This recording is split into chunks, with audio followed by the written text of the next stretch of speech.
Jaringan Survei Pemuda Pelajar JSPP bersama Raga Plasma Research merilis hasil survei elektabilitas pasangan calon presiden dan wakil presiden menjelang pemilu tahun 2024 mendatang. Hasilnya, paslon Prabowo Subianto dan Gibran Rakabuming Raka menempati urutan-urutan pertama dalam hasil survei tersebut. Dalam keterangannya, JSPP mencatat tingkat elektabilitas Prabowo Gibran mencapai 48%, sementara dua pesaingnya, yaitu Anies Baswedan Muhaimin Iskandar mendapat elektabilitas 26% dan Ganjar Pranowo Mahfud MD 15%. Elektabilitas kandidat calon presiden dan wakil presiden di Jawa Barat, Prabowo Gibran unggul cukup jauh dibanding dua kandidat lainnya. Elektabilitas Prabowo tinggi karena tingkat popularitas dan kesukaan cenderung lebih tinggi dibanding kandidat lainnya, kata Direktur JSPP Salman Ramadhani. Selain dari sisi paslon, survei ini juga mencatat tingkat elektabilitas dari masing-masing kandidat yang akan maju di Pilpres tahun 2024.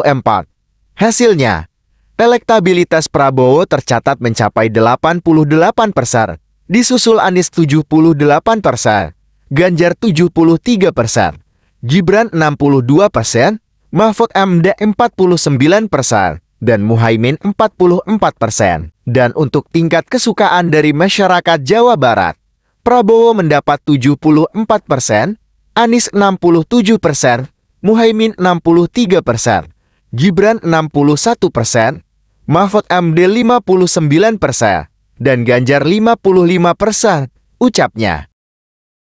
Selain mensurvei tingkat elektabilitas paslon, JSPP dan Raga Plasma Research juga mencatat tingkat pengetahuan masyarakat tentang pemilu 2024 baru mencapai 64%. Temuan ini pun menjadi catatan yang perlu diperhatikan, lantaran masih ada 36% warga Jabar yang belum tahu kapan pelaksanaan pemilu mendatang. Para penggiat penyelenggara pemilu bisa lebih intensif melakukan sosialisasi pelaksanaan pemilu serentak, agar yang belum tahu bisa menjadi tahu.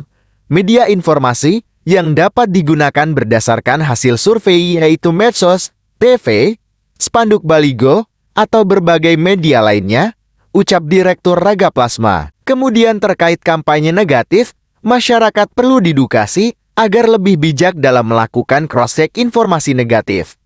Penyelenggara pemilu dapat membuat pemilu berhoaks guna menangkal misinformasi seputar pemilu.